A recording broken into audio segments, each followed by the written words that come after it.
And this is Morning Magazine. We're going to be talking about something great that is occurring here at Lake of the Ozarks, and that is the filming of the movie at Niangua's Inn. And if you haven't watched the short on it yet, you need to go and do that. Look it up. You can find it on YouTube. You can find it just about everywhere out there. And it looks like it's going to be exciting. It's made by local people and local graduates, matter of fact, of our school system, and it looks like it's going to be a great movie out there, and I'm excited about it personally. And we've got Gina Goff in studio, and we've got John Morlock. We're going to be talking about another opportunity that is out there coming through this film. Good morning. Good morning. Morning. Appreciate you guys coming in on a Friday.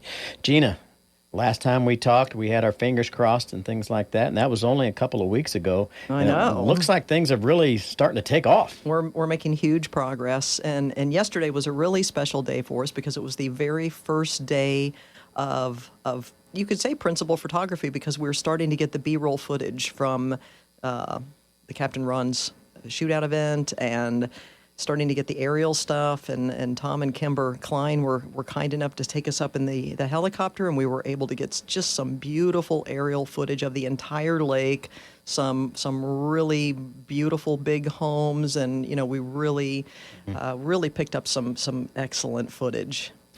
Take a minute and tell me about, because the nice thing about doing this show is I can ask questions that I'm interested in. Absolutely, go for it. Talk about the process, because you're talking about now shooting certain footage and certain things.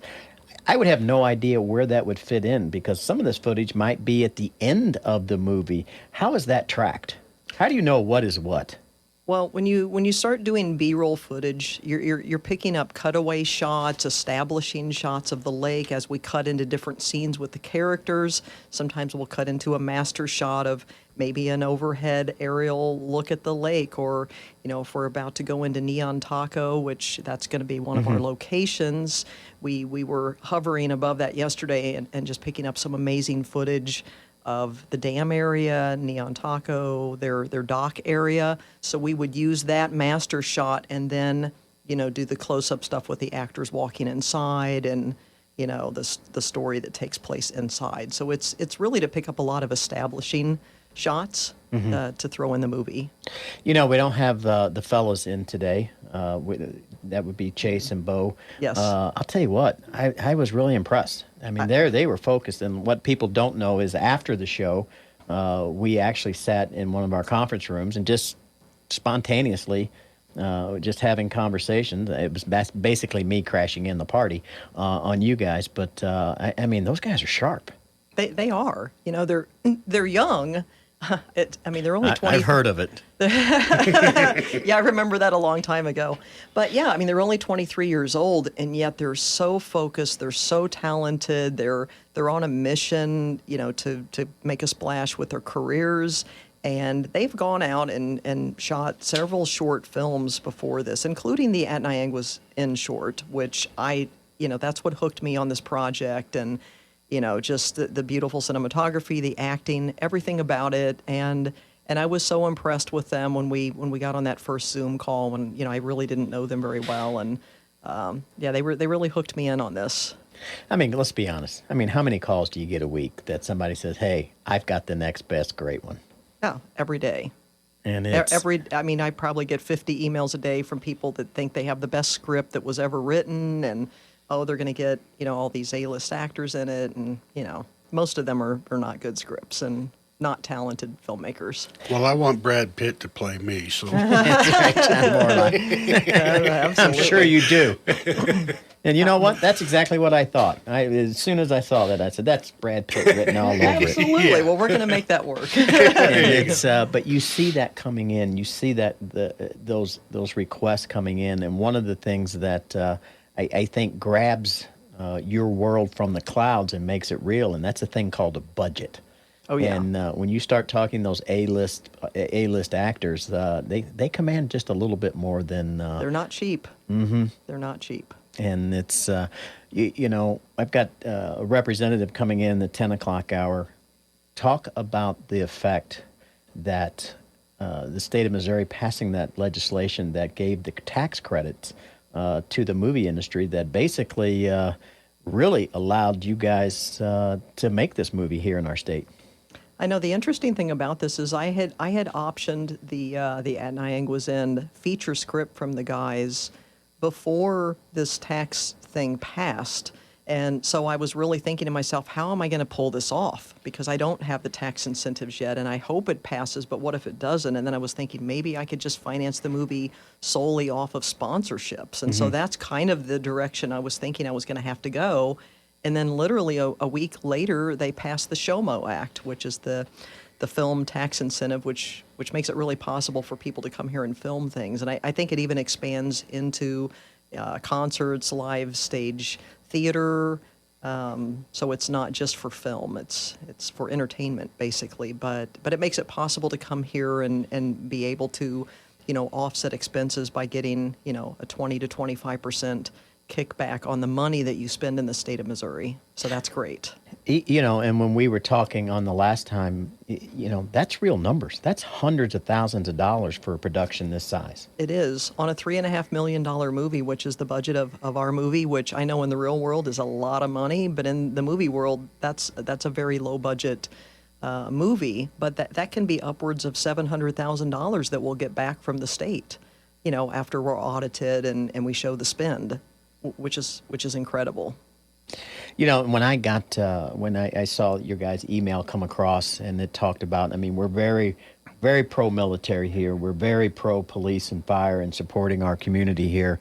And so I was excited when I saw what you guys were doing.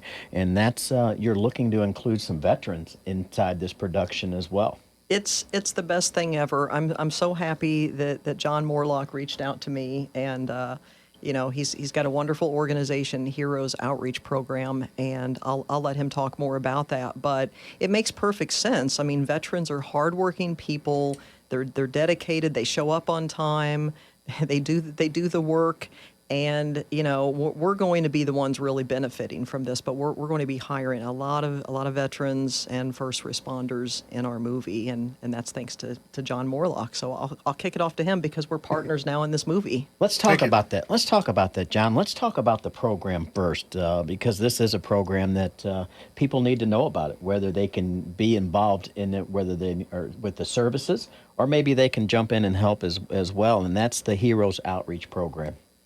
Right. I started the Heroes Outreach Program in 2016.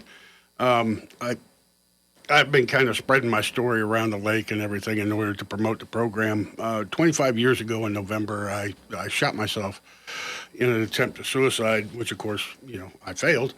But as a result of that, I knew at the time that God saved me for a reason. I didn't know what. And I walked around for 18 years not doing it, and I kept telling God, I'm sorry, I know you saved me for something, but I don't know what. Well, in 2016, I started hearing that 22 veterans a day were committing suicide, and it just struck me like lightning and said, that's exactly what you're here for. So I looked at my situation and said, what brought me to that point and what could have kept me from getting to that point. And that's where I came up with the Heroes Outreach Program. The main thing that we do is we coordinate what we call gatherings. And what it is veterans and first responders get together once a week, mostly at restaurants and cafes, and they just share a meal together. There's no agenda, there's no structure, there's nothing. It's just veterans and first responders show up at the same restaurant, same time every week, and share a meal together. And this creates a peer support network for the veterans.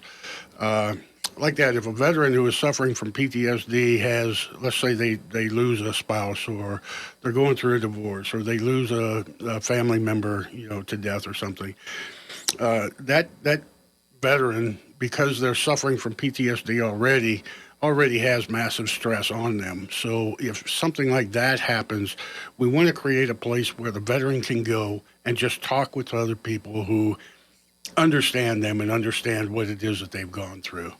So that's the main focus of the Heroes Outreach. I appreciate you telling your story, and I think it's important. And I think that might be the calling that you were looking for. A lot of times things don't become obvious in our time. It becomes obvious in someone else's. And so you take a look at this program. What brought you to that moment, John, that said, I've got to end this? Well, while I was in the, I retired from the Army in 1987, and while I was in, I served in 3 different combat zones, and of course, I had some pretty substantial PTSD as a result. Whenever I retired from the Army, I got a job up in Boise, Idaho. So I took my wife and my 3 sons up there, and we moved up there. Of course, I'm from Middle Missouri here, and all my family's back here. So when I was up there in Boise, Idaho, I really had nobody except my immediate family, my wife and 3 sons.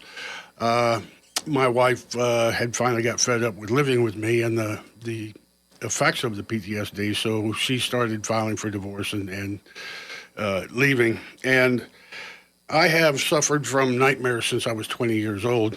So the thought of waking up at 2, 3 o'clock in the morning, screaming from the nightmares, and then realizing that I really am all alone was just more than I could take. So, I attempted suicide at that point.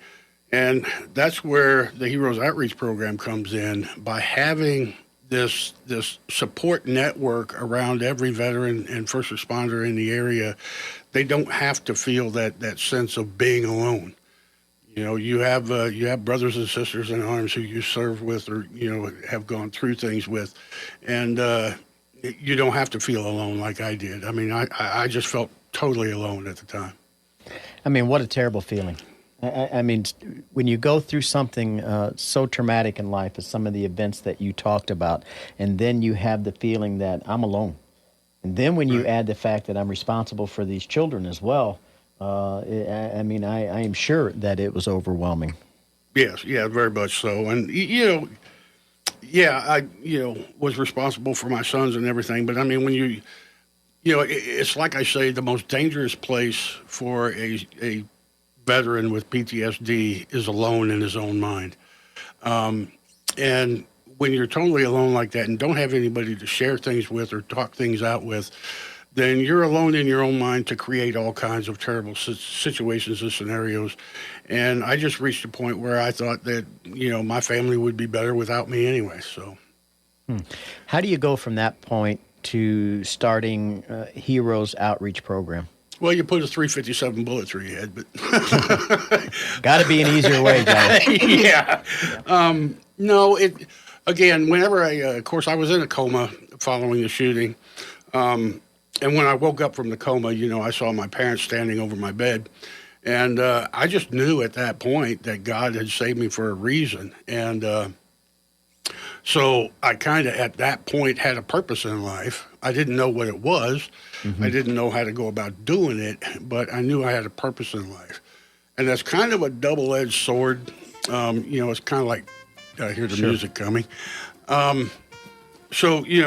Because you feel like it's your destiny, you have no choice but to follow through with it, but you also have no choice. You can't stop. You can't walk away.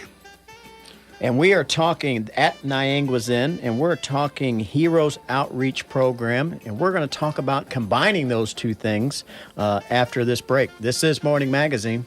I'm Tony Herman.